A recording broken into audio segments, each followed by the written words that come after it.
ke tangan, basuhlah anggota badan yang bisa kejangkau, maka tidurnya akan terpelihara dari kejahatan yang dilakukan oleh jin dan manusia, terhindar daripada sihir dan guna-guna. Apalagi Bapak sebagai public figure, Bapak sebagai pejabat, agar kita mendapat pertolongan, dilindungi oleh Allah dari hal-hal yang tidak diinginkan. Berwudu sebelum tidur itu adalah sunnah, perisai tameng dari hal-hal yang tidak diinginkan. Ibu-ibu please, kalau mau tidur hendaklah berwudu. Berwudu, ibu wafat dalam keadaan syahid akhirat. Tapi sayang banyak juga ya yang berwudu tapi aya oge anu bade sekulem teh kalaka pembersih gitu nya. Pelembab anu nganggo masna malam, pemutih, skincare, anu nganggo Wardah, terus Karagu, Garnier, Olay, Pon, Sariko Haji, MS Glow 300 upami member mah. Eta geuning kiai apal kana kosmetik, inilah suami yang baik. Jadi kalau suami yang baik mah mohon maaf tidak hanya menyuruh cantik tapi belikan dong istri kosmetik. Jadi tolong ya mau tidur itu apa berwudu. Jadi detak jantung itu diisi dengan zikrullah, keterpautan hati kepada Allah itu pasti membahagiakan. Tidak ada dinding untuk bersandar, jangan takut masih ada lantai untuk bersujud. Sujudlah semuanya akan terwujud. Nah jadi para santri tolong didengar, kalau Anda ingin mendapatkan ilmu yang bermanfaat, pertama harus istiqomah, yang kedua menjaga wudhu setiap waktu, batal wudhu lagi. Bahkan mohon maaf petani nih, waktisaroh tenang tabur tisaroh akan berkah itu kalau kita berwudhu, naik melak pare berwudhu, melak kadu berwudhu, melak sampe berwudhu, agar pepelakana berkah berkah berkah. Subhanallah ya kan. Mau bekerja berwudhu. Yang kedua, terus ini mohon maaf sebentar saja kita kaji tentang di dalam Al-Quran surah Ali Imran. Ini mohon maaf tidak boleh dibaca surat santri karena taknya adalah tak marbutoh. Dalam musabaqah qiraatil kutub, dalam musabaqah tilawatil Quran, apabila dibaca surat jali yang benar adalah surah, dan tidak boleh dibaca Al-Imran, yang benar adalah Ali Imran karena itu keluarga Ali Imran. Di dalam Al-Quran surah Ali Imran ada ayat yang menjelaskan tentang wal takum minkum ummatu yad'una ilal khairi wa ya'muruna bil ma'ruf wa yanhauna 'anil munkar wa ulaika humul muflihun. Nah, di dalam berbagai tafsir, baik itu tafsir Ibnu Katsir, dalam tafsir fi Dilalil Quran, dalam tafsir Jalalain, yang dimaksud dengan minkum ini ay bil makna lil tabid dan lil bayan. Maksudnya apa? Kalau minkum ini diartikan lil bayan, penjelas, profesi mubalik, profesi mubalighah, profesi qori, profesi qori'ah, profesi mufasir dan mufasiroh adalah fardu kifayah. Tetapi kalau minkum bil mana lil tabid dan lil bayan, kalau lil bayan itu fardu kifayah. Kalau tabid bil mana minkum lil tabid dan lil bayan, ada dua kemungkinan. Ulama berpendapat profesi mubalik itu adalah fardu kifayah. Tidak semua santri harus jadi penceramah, tidak semua santri harus menjadi qori dan qori'ah. Tapi kalau mengajak kepada kebaikan dan mencegah kepada kemungkaran adalah tugas kita bersama. Maksudnya begini, ari kaluaran pasantren teh kudu multi profesi agar kita menguasai semua lini. Saya pengen begini, kaluaran pasantren teh kudu aya nu jadi dokter. Kenapa? Kan di sana sudah dijelaskan. Dijelaskan apa? Minkum bil makna lil tabid dan lil bayan. Kita lil tabid, bahwasanya semua lini, semua profesi harus kita kuasai agar Indonesia maju. Contoh, kaluaran pasantren kudu aya nu jadi dokter, apalagi dokter kandungan, karena itu kritikal dan esensial. Pengen saya keluaran pesantrennya aya nu jadi dokter kandungan, amin. Nah, kritikal esensial. Kalau seandainya seorang wanita melahirkan, rekomendasi pertama itu kepada dokter perempuan karena itu kritikal dan esensial. Anda baca dalam kitab Asy-Syifa karya Imam Ibnu Sina. Orang teh kudu aya jadi dokter kandungan, matak bidan seseuna istri kayak gitu. Orang teh kudu aya jadi dokter kulit. Di mana buduk teh orang teh moal salep 88 wae aku. Jadi berinovasi. Aya kene ieu teh salep 88. Salam baktos ti abdi tuh. Itu pan baheulana ge ieu teh salep 88 teh kudu ngajajar teh. Dulu saya pernah pesantren di Manonjaya, saya pernah di Samsul Ulum, saya pernah di Nailul Kiram, saya S1-nya Fakultas Usuluddin, jurusan dakwah, S2-nya ambil konsentrasi hukum Islam. Jadi mohon maaf saya paham musabaqah qiraatul kutub, baca kitab ini sedikit-sedikit mengerti. Jadi ya sebutan ya santrinya didoakeun sing aya nu jadi dokter kulit.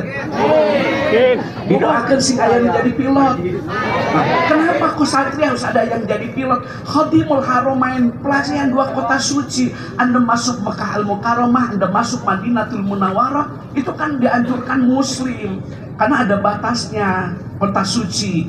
Maksudnya gimana? Lamun urang kabeh akhirnya jadi ajengan hampura. Kabeh jadi qori, kabeh jadi qori'ah. Rek umroh saha atuh pilotna? Da teu aya pilotna cenah atuh ti cios beureun batu geus hukum urang mageunna kapal. Mata didoakeun sing aya nu jadi pilot, amin. Amin. Sing aya nu jadi pilot, mohon. Jadi wali kota. Sing aya nu jadi pilot, amin. Nah, sing aya nu jadi dokter kandungan. Ada juga yang jadi pengusaha. Nah, kenapa Nabi maju? Mari kita lihat. Nabi itu maju dibantu oleh politisi seperti siapa? Umar bin Khattab, Abu Bakar As-Siddiq. Dia politisi. Nah, kenapa Nabi maju dibantu oleh pengusaha? Siapa? Utsman bin Affan.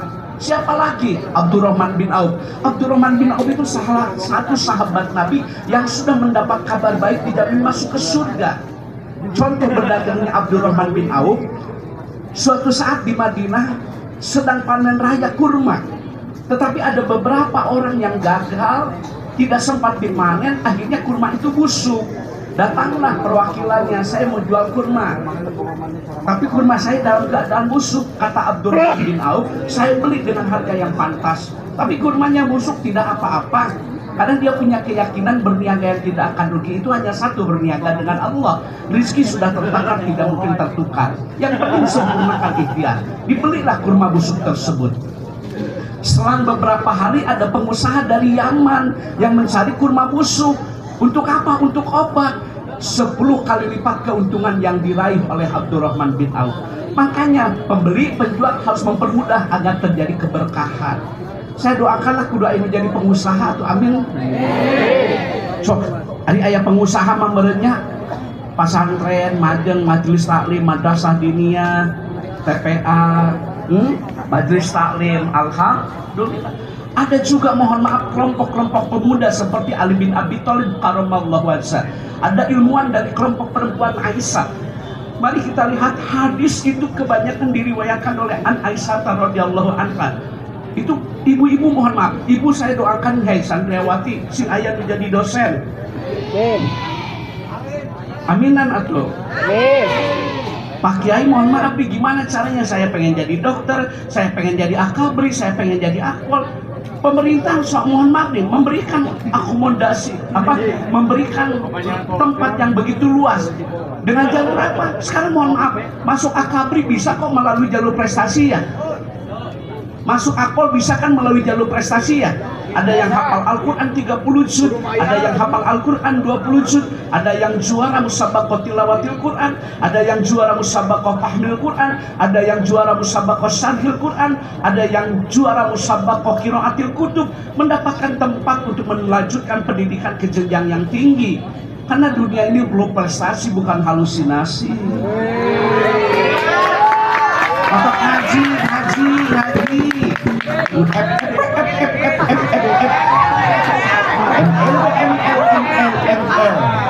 Batur ngalobat, batur sopan, kalau kaopatan main ludo. Ya, jadi teman-teman saya mohon maaf nih, ada yang jadi pengusaha, ada yang jadi ustadzah, ada yang punya pesantren, ada yang jadi politisi, ada yang jadi akabri, ada yang di akpol, ada. Malah sekarang mohon maaf udah ada yang irjen, ada yang kombes, ada yang ajul komisaris besar polisi. Hei neng, didoakannya sing aya nu jadi dokter kandungan, sing aya nu jadi pengusaha, sing aya nu jadi gubernur atuh. Pengen jadi naon? Hoyong wali kota ami. Anu nganggo oren Pak Wali cenah hoyong janten wali kota. Mohon maaf ya pemuda hari ini kan pemimpin masa yang akan datang. Itulah. Jadi pencari ilmu yang mengajar dan yang belajar dan yang mengajar harus istiqomah. Jangan lupa menjaga wudhu ya setiap waktu. Bahkan sunnahnya sebelum menyusui itu berwudhu dulu. Ketika Siti Fatimah Az-Zahra radhiyallahu anha akan memberikan ASI kepada putra yang bernama Hasan dan Husain, dia mensucikan diri terlebih dahulu. Ibu-ibu mohon maaf itu kalau mau menyusui berwudhu, mau tidur berwudhu, mau bekerja berwudhu. Karena menjaga wudhu setiap waktu itu adalah amalan sunnah, tetapi banyak orang yang melupakan. Selanjutnya sebagai materi terakhir, mohon maaf Pak Wali Kota, karena kata dokter saya tidak boleh kecapean.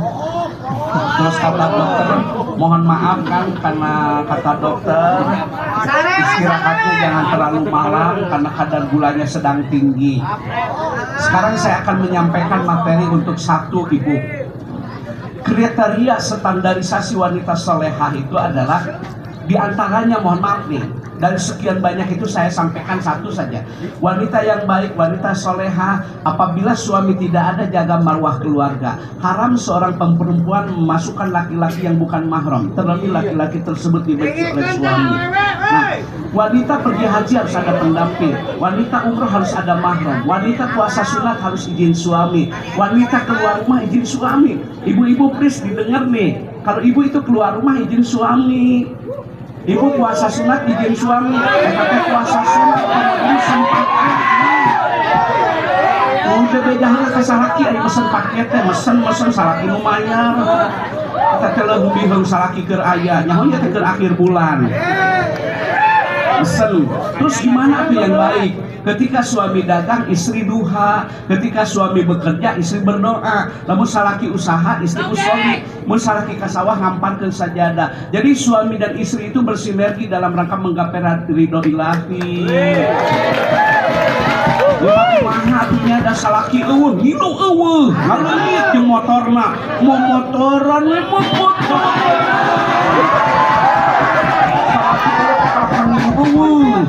Ngalungit di motorna, pakai kacamata hidung, status teh OTW tuh. Ayah gak ayah? Lu saya makil.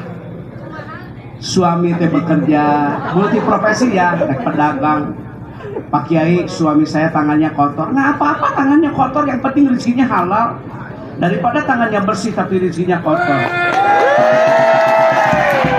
Suami saya ke kantor jalan kaki nggak apa-apa, yang penting mendapat ridho ilahi daripada ke kantor naik mercy tapi hasil korupsi.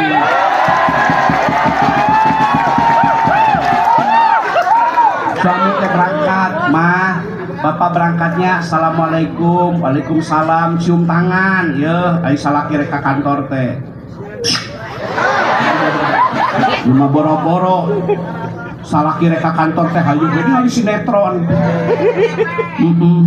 Hari lu ditinggali film azab, hari kalakuan azabun. Mah, bapak angkatnya assalamualaikum, waalaikumsalam. Antarkan suami ke depan rumah. Kenapa seorang istri harus mengantarkan suami ke depan rumah? Bisa jadi itu adalah pertemuan terakhir, karena umur tidak ada yang tahu. Hari ini kita duduk di atas bumi, besok lusa, mohon maaf, bisa ditelan oleh bumi. Mati itu tidak bisa diminta, dan mati tidak bisa ditunda. Helakeun ieu mitoha geuringan, oh teu bisa kitu. Kadang-kadang minantuna teu heula maot da kacapean ngurus mitoha. Mati mah rahasia ilahi ya. Matak boeh kunaon disebut kain kapan? Mau tahu kenapa boeh disebut kain kapan? Kapan? Penyateuing atuh. Apa disebut kayak kapan? Nggak tahu atuh da teuing atuh apa. Maka dipersiapkan amal sebelum ajal.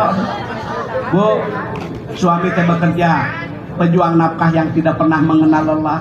Yeuh, neng sing karunyanya kasalaki lain pedah kuring lalaki. Lelaki mah pejuang nafkah yang tidak pernah mengenal lelah.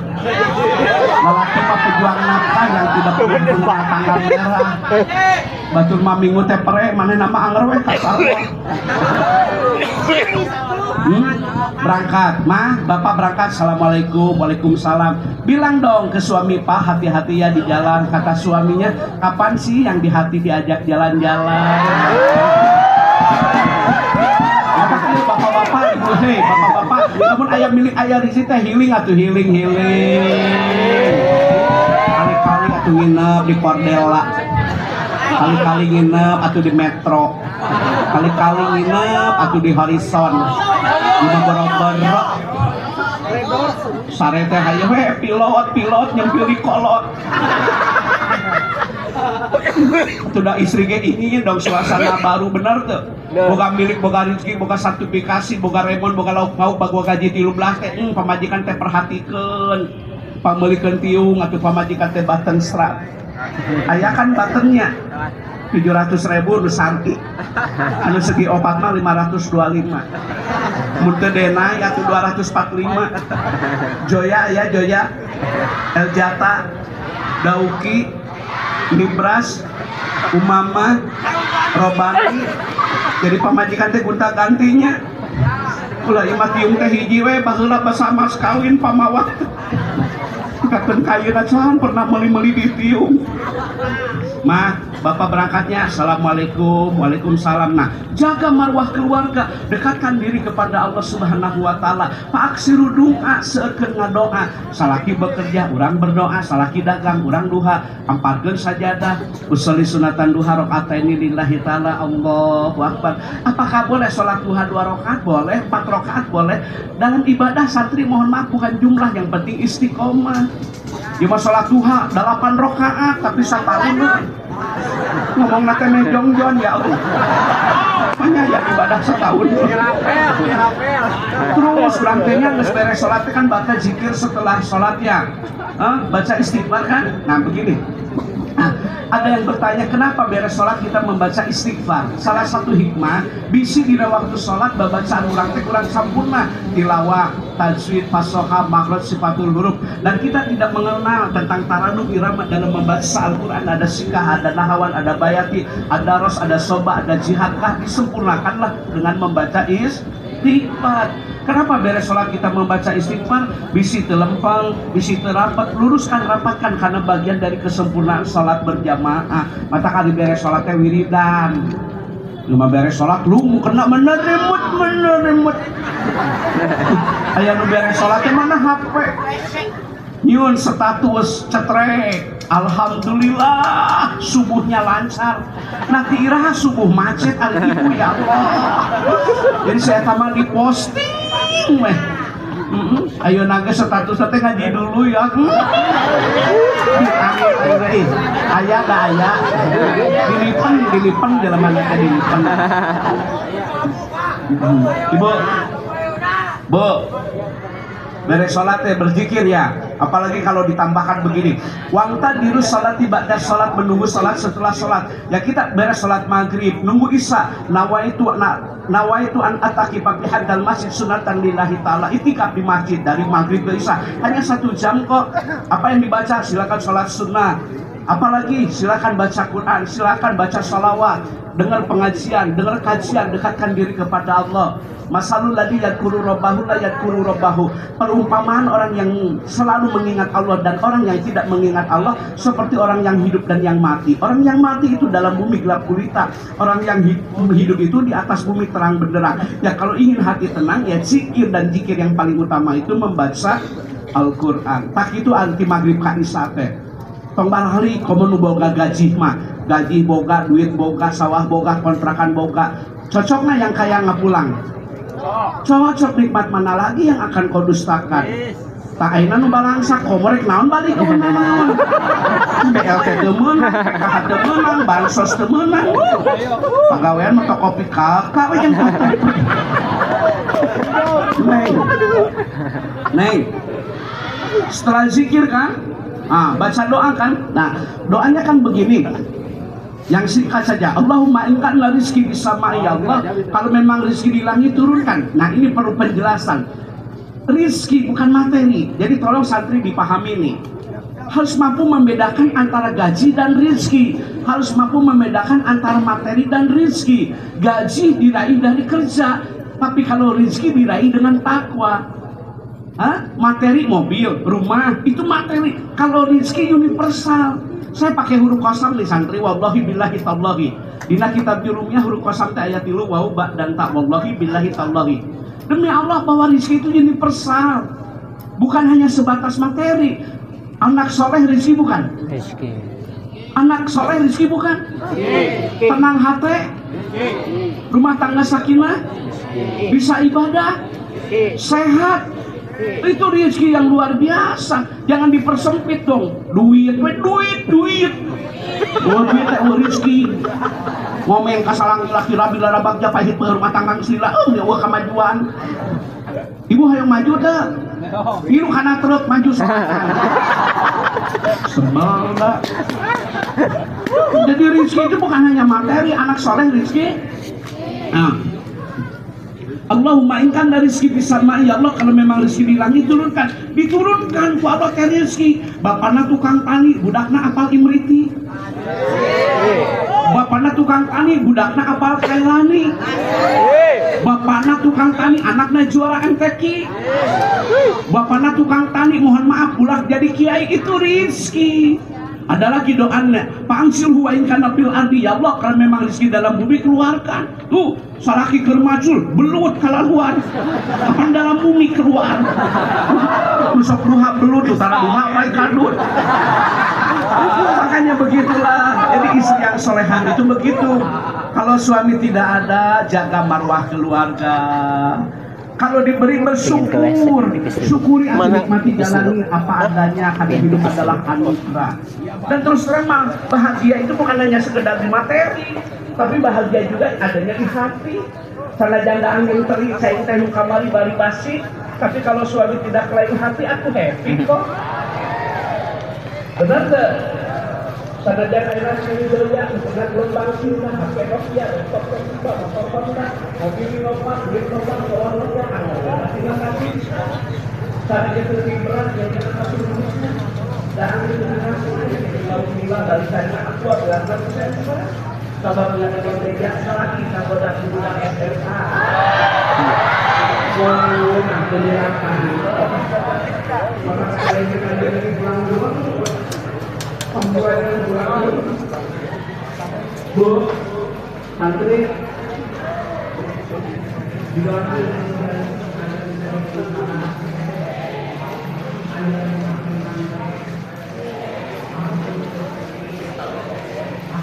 yang berkedai kata pura.